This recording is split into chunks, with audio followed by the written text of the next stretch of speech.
Wild West TV.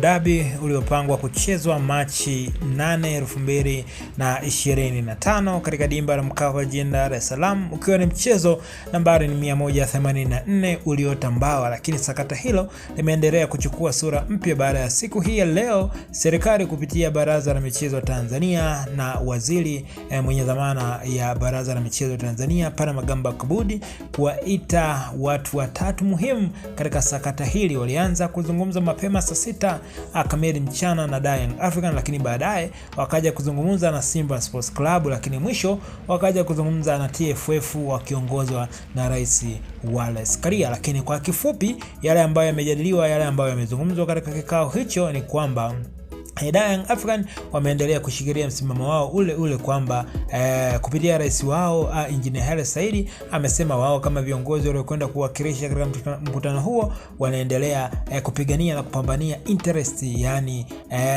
matakwa ya kikosi cha Young African, lakini pia msimamo wa kikosi hicho pamoja na msimamo wa mashabiki wao. Kwa maana hiyo kwamba wao bado wanasema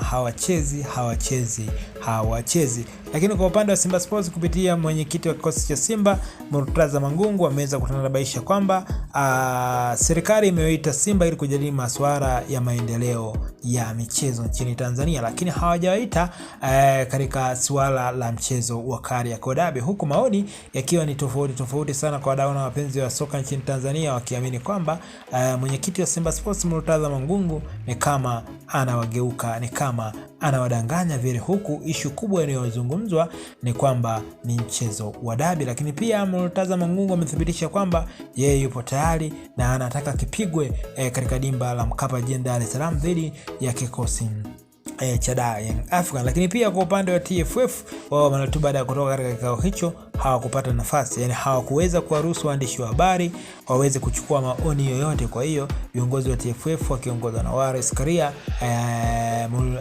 Steven Mguto pamoja na Almasi Kasongo hawakuweza kuzungumza chochote juu ya nini kimetokea katika kikao hicho.